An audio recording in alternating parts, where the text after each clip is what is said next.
Filipenses capítulo 2. Filipenses capítulo 2. Por favor, abran sus Biblias y sigan la lectura en silencio. Yo voy a leer.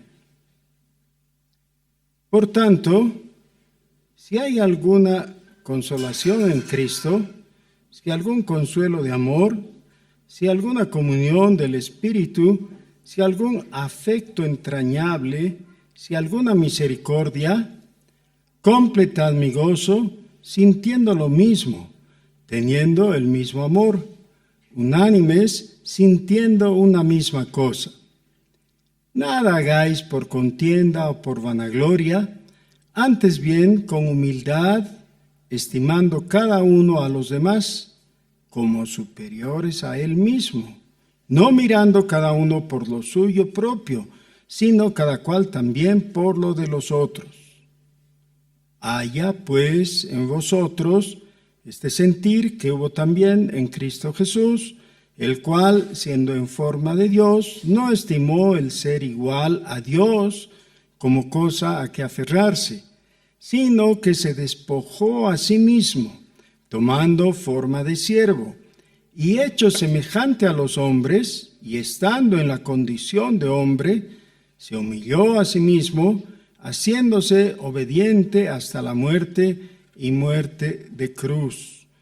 Por lo cual Dios también le exaltó hasta lo sumo, y le dio un nombre que es sobre todo nombre, para que en el nombre de Jesús se doble toda rodilla de los que están en los cielos y en la tierra y debajo de la tierra, y toda lengua confiese que Jesucristo es el Señor, para gloria de Dios el Padre. Amén. En el primer versículo, por tanto, si hay alguna consolación, la palabra también admitiría la traducción estímulo, solo que el estímulo puede no ser muy grato, ¿no? El estímulo de vez en cuando significa un empujón o un golpe con un estilete, no para hacer daño, sino para hacer doler y que la bestia, porque se usa en bestias, le duela un poquito y avance. ¿Ya? Es lo mismo que las espuelas. Por supuesto, esto no está hablando de algo así, sino de algo anímico. De vez en cuando necesitamos una inyección anímica. Esa inyección anímica es necesaria para todos nosotros. ¿Por qué? Cada vez que miramos la vida, indefectiblemente vemos los escollos que surgen y que de vez en cuando sobrepasan nuestras capacidades. De vez en cuando nos preguntamos, ¿cómo salgo de esta? ¿Cómo voy a enfrentar esta situación? La respuesta está, por supuesto, para los cristianos en mirar a Cristo. Bueno, esa es la teoría. La parte difícil es ¿Cómo vamos a implementar ese hecho de mirar a Cristo y hallar solución? Tenemos en el versículo 1 lo que estaba ya comentando sobre el estímulo que le han traducido como consolación en la Reina Valera, porque estímulos resultaría demasiado fuerte, ¿no? ¿En Cristo hay algún estímulo?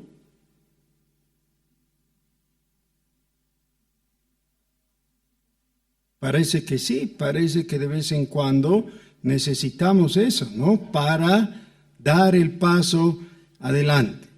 Pero luego, y ahí sí la palabra es diferente, dice, si algún consuelo de amor. Ahora, en la mejor traducción sería, si tenemos un estímulo por una parte, pero si tenemos un consuelo de amor por la otra, Y todos necesitamos eso. De vez en cuando necesitamos un estímulo que logre que te levantes de cama. ¿No es verdad? De vez en cuando amanecemos y decimos, quisiera quedarme un rato más, no levantarme. Y hay una vocecita interior que te dice, sí, te gustaría quedarte en cama, pero necesitas levantarte. Si no te levantas, vas a llegar tarde y todo se va a entorpecer. Esa vocecita es el estímulo que todos necesitamos. Pero de vez en cuando terminamos la jornada y decimos, no hemos logrado lo que hemos querido hacer. Y ya mañana no va a servir. Necesitamos consuelo. ¿Ya? La vida es así, todo el tiempo tiene altibajos, dificultades y sinsabores también, ¿no? Y claro, por supuesto hay momentos gratos. Dice el apóstol, si hay algo de esto, entonces ustedes necesitan no actuar en una forma individualista y cada uno decir, hoy cumplí, hoy logré, hoy tengo, y qué me importa de los demás, sino empezar a adoptar esa actitud de cuerpo, ¿ya? Y pensar en nosotros. Dice, completad mi gozo sintiendo lo mismo, teniendo el mismo amor, unánimes, sintiendo una misma cosa. ¿Cuántas veces has repetido eso de sentir? Y ahí, como típicos bolivianos, respondemos, es que no me nace. Yo quisiera mostrar algún tipo de empatía con esa persona, pero no me nace. Y nos escudamos en esa incapacidad aparente que tenemos de empatizar con los demás.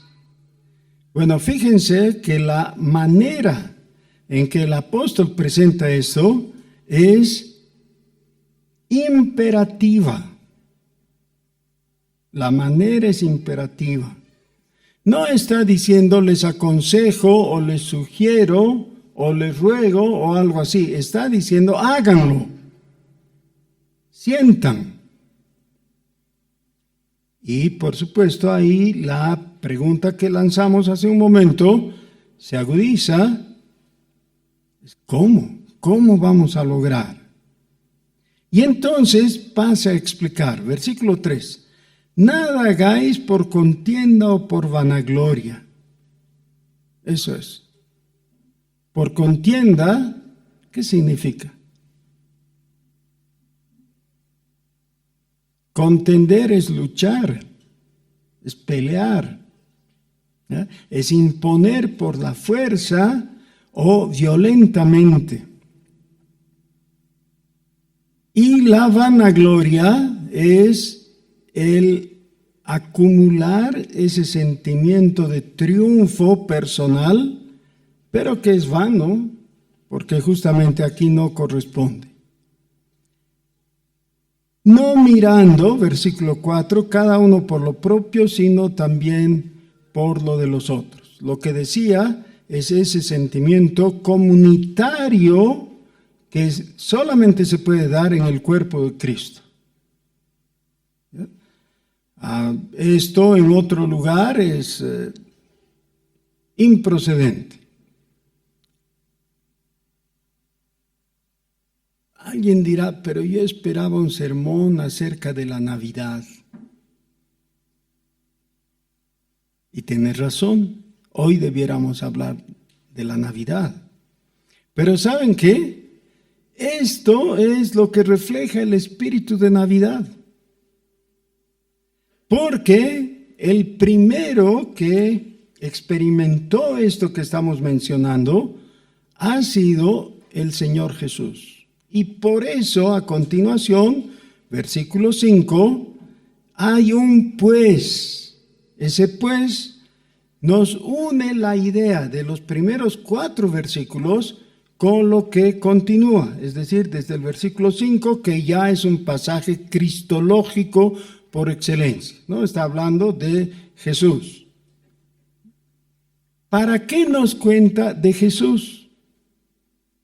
Ahora miren, en todas las familias, no en todas, en casi todas las familias, en esta fecha de Navidad, la gente trata de hacer un esfuerzo y de alguna manera reflexionar o traer a la memoria la persona de Jesús. Eso está bien. Pero algunos ni tienen idea de por dónde comenzar y cómo concluir. No saben cómo hacerlo, ¿ya? Y mencionan algunas cositas. La gente en general le gusta hablar de las fiestas para hacer un globo tan grande que es imposible de contener, ¿no? Dicen, felices fiestas, y así no se comprometen con nada, ¿no? Otros reducen un poquito y dicen, feliz Navidad, pero todavía es la Navidad, nada que ver con Jesús, realmente en lo que dicen.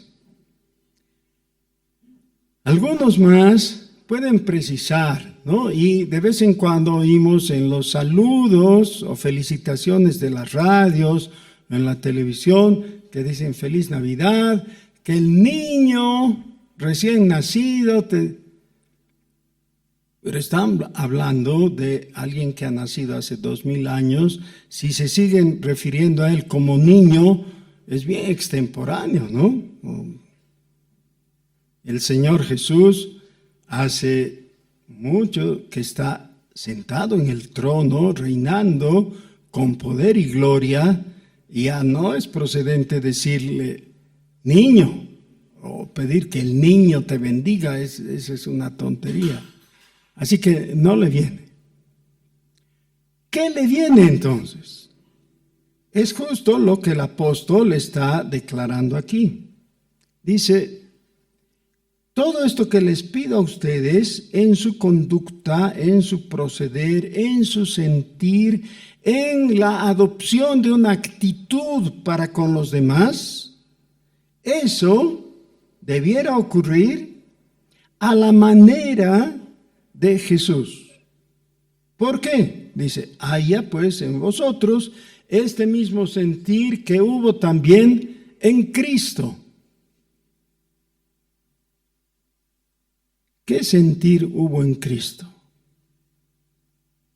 Si pudiéramos nosotros, con toda reverencia, soltar un poco nuestra imaginación e ir al trono celestial en las vísperas de la Navidad,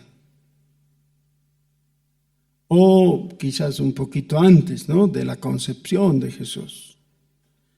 Y ahí está el Trino Dios, lleno de gloria y majestad en su trono.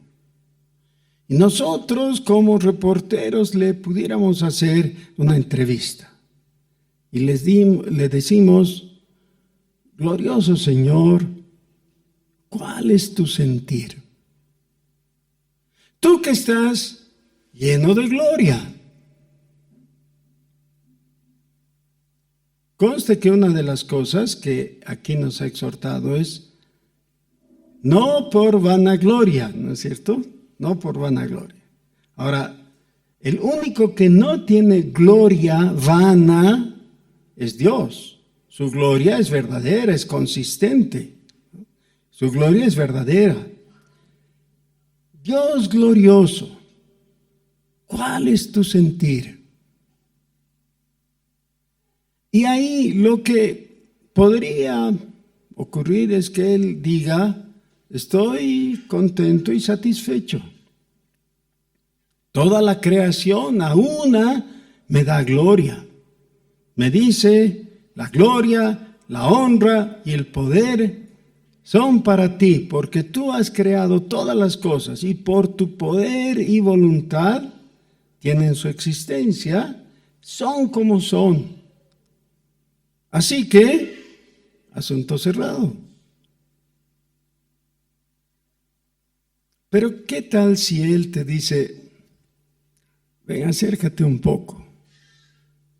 te voy a abrir mi corazón. Lo que tú puedes ver es gloria, sí, porque es verdadera. Pero ahora quiero que veas hacia adentro, un poquito.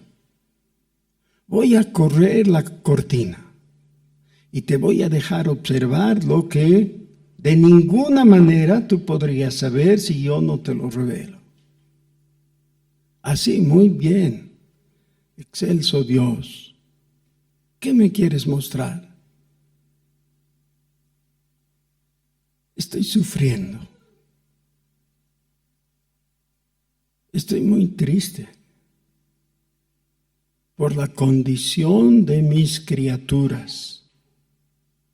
Yo he creado al hombre con un fin, con un propósito. Y no está cumpliendo en nada ese propósito y se está haciendo daño a sí mismo, está sufriendo mucho. Y con cada sufrimiento de cada una de estas mis criaturas humanas, yo también sufro. No estoy feliz. Y me conduelo de su dolor. Así que he decidido hacer algo.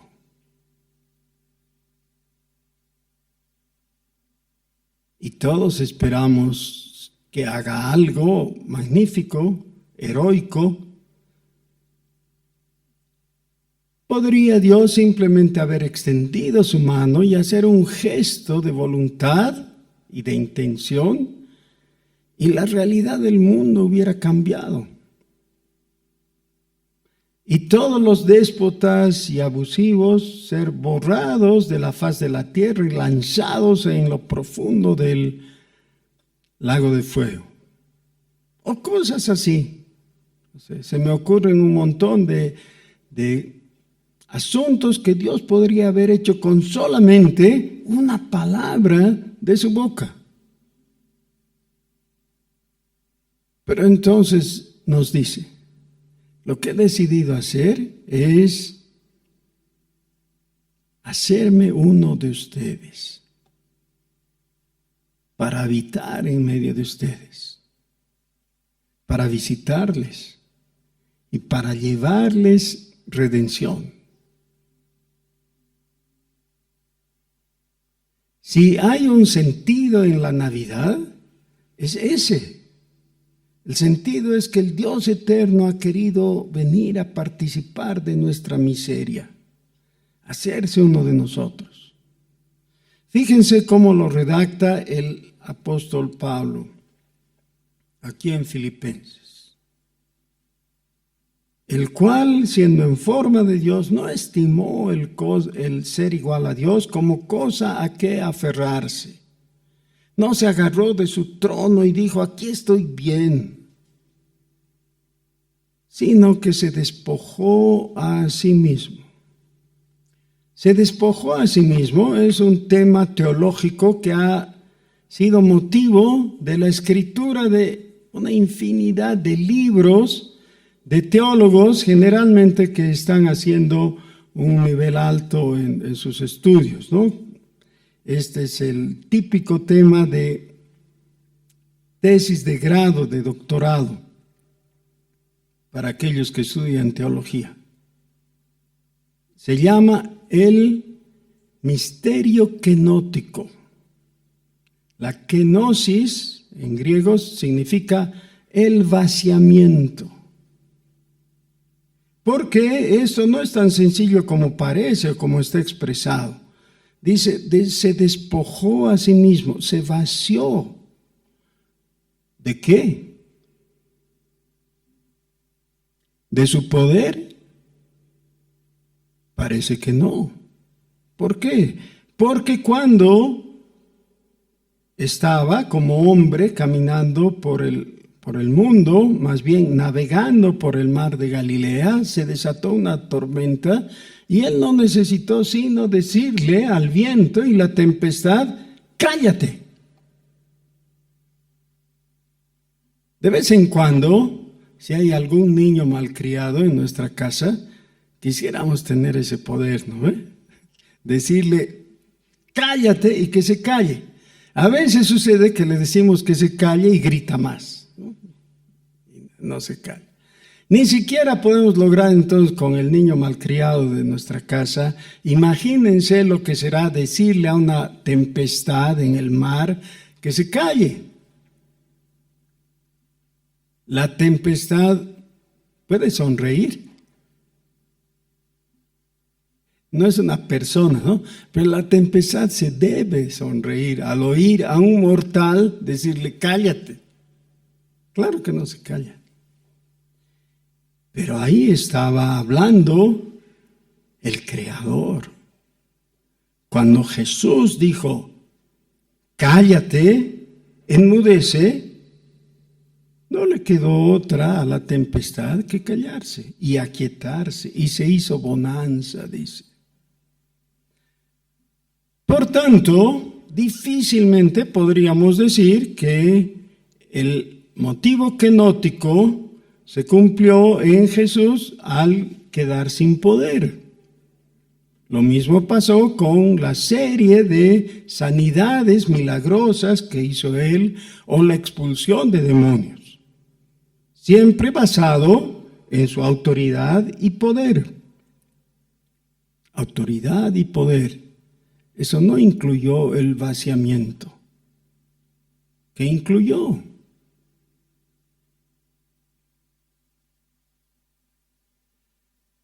Miren, el Señor Jesús tuvo una gloria humana, la gloria del hombre perfecto. En palabras testimoniales del apóstol Juan, el escritor del cuarto evangelio, él dice, y vimos su gloria, gloria como del unigénito del Padre. Ay, ay, ay. Esto es algo que, si no se tratara del apóstol, no podríamos aceptarle a cualquier otro. Juancito, ¿qué estás diciendo? ¿Que ustedes vieron su gloria? ¿Cómo no se puede ver la gloria de Dios y no ser fulminado y quedar muerto? No se puede ver la gloria de Dios. Cuando Isaías vio la gloria de Dios, enseguida declaró, estoy desmenuzado. ¿Cómo he podido ver? Pero Juan dice, vimos su gloria. Y luego aclara en qué consistió la gloria que ellos vieron. Gloria como del unigénito del Padre, lleno de gracia y de verdad.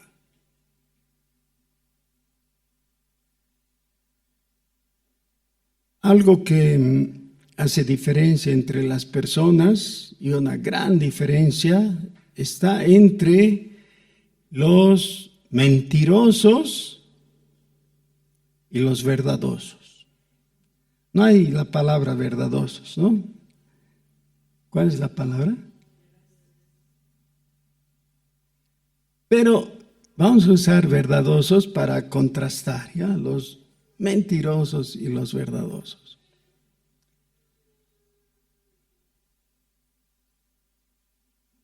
Por supuesto, a ninguno de nosotros nos gusta que nos califiquen de mentirosos. En ninguna situación. Si alguno alguna vez es calificado así, muchas veces se va a enojar, ¿no? ¿Por qué me dices mentiroso? En Bolivia hay un alto grado de tolerancia a eso. Es más, en una conversación informal, alguien dice algo y te dice, mentirosito. Mentirosito en diminutivo para que no suene tan agresivo, pero lo que está haciendo es simplemente expresar su sorpresa ante lo que has dicho. ¿Ya? Querer decir que es tan sorprendente, tan raro lo que acabas de decir, que te dice mentirosito, ¿no? Y el boliviano generalmente se acepta algo así. Hay algunos extranjeros que Si le dices mentirosito enseguida,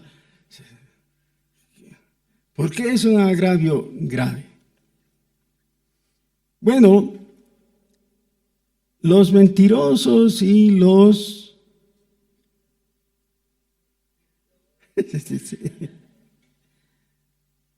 Pero no podemos afirmar que alguien es 100% mentiroso. La mentira pura no se puede articular, no se puede estructurar, ¿no? Se cae por sí misma. La mentira es útil en la intención del mentiroso cuando contiene mucho de verdad, pero tiene un pedacito de mentira que hace que todo lo que ha dicho no sea cierto, pero necesita de la verdad. Por el otro lado, quisiéramos ser gente de verdad, quisiéramos decir la verdad. De vez en cuando nos descubrimos a nosotros mismos habiendo dicho una verdad a medias o siendo inexactos de alguna manera. Y luego decimos, no he sido veraz, no he sido veraz. Quisiéramos ser, pero a veces no somos. Nunca somos veraces 100% y no podemos ser mentirosos 100%. Y aquí viene la gloria o un aspecto de la gloria de Jesús que es única, que le hace único. Gloria de ser alguien lleno de verdad. Dice Juan, vimos su gloria, gloria como del unigénito del Padre, lleno de gracia y de verdad.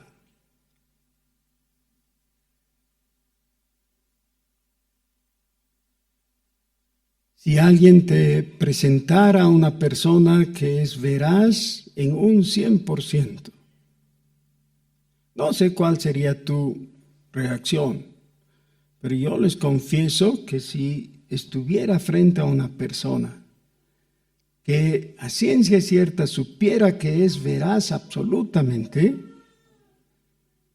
me estremecería. Es algo sobrecogedor. No hay sombra de engaño, de falta. Dice solo la verdad. Así es Jesús.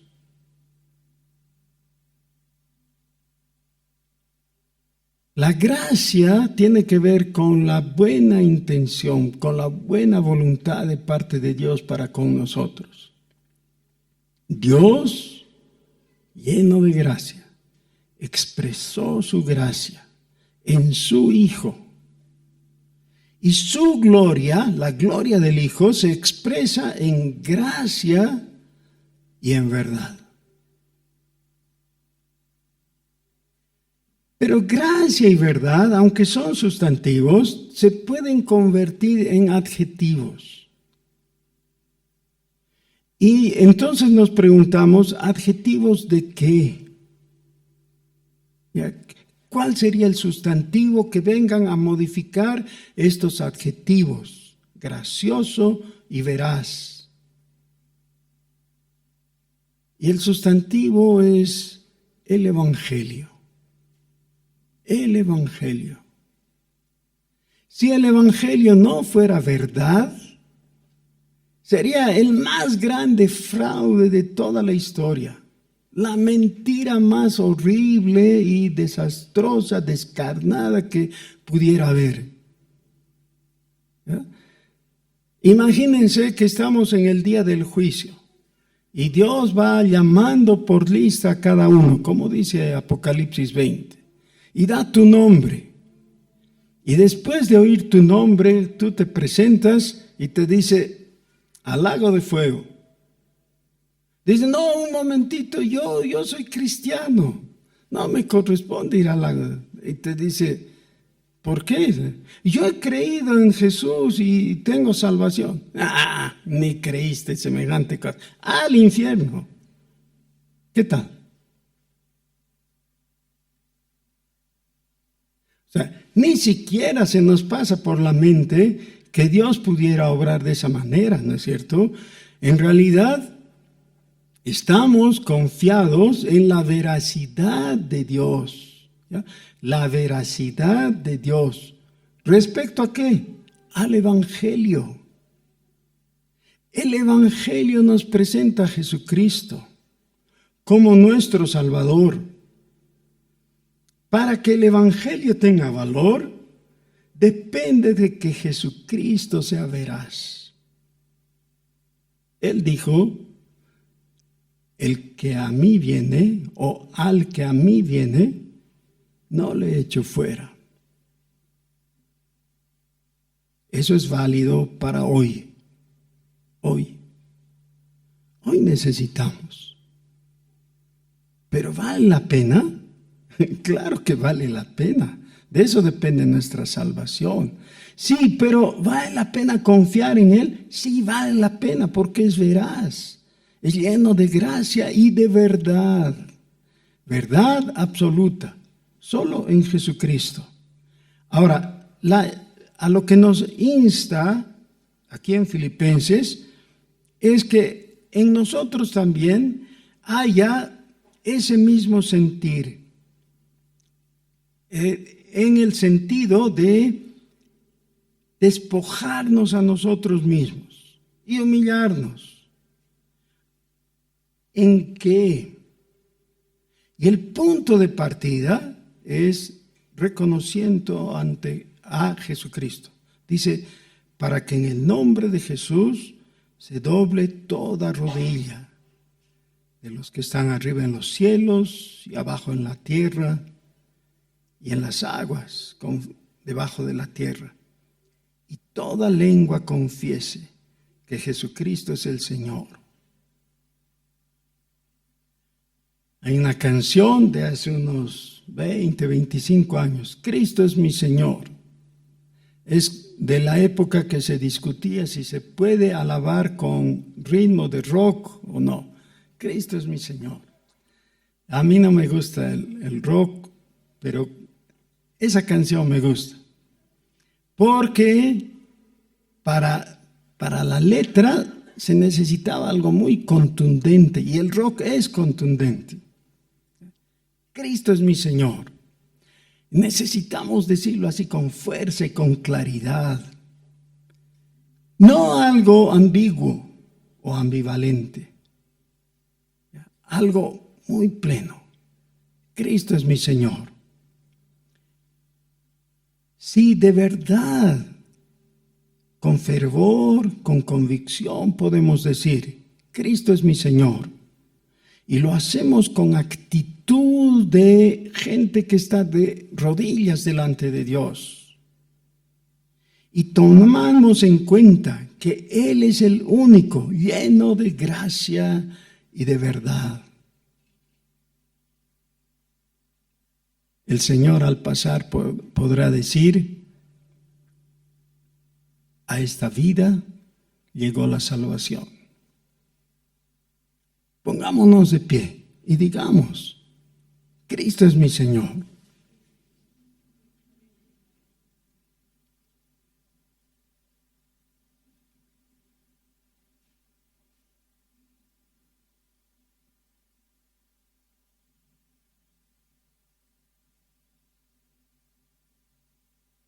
Van a escuchar todavía en el resto del día gente que te diga feliz Navidad. Sin Cristo no hay eso. Feliz Navidad sin Cristo. ¡Qué aberración! Feliz Navidad con Cristo en tu corazón. Eso tiene sentido. Oremos. Gracias, Señor, porque tú te has revelado a nosotros. Tú eres el Dios eterno que se vació de ese aspecto de gloria y asumió la condición humana para reflejar en tu propia vida la gloria que viene con la gracia y la verdad. Señor, esto que tú nos mandas, nosotros lo convertimos en ruego para nosotros mismos. Haya pues en nosotros, por tu favor, ese sentir que hubo también en Cristo. Señor, recibe la gloria y la honra, porque en el nombre de Jesús todos nosotros nos postramos, nuestras rodillas se doblan, nuestra cabeza se agacha. Bendito seas Jesús, gloria sea a tu nombre, por siempre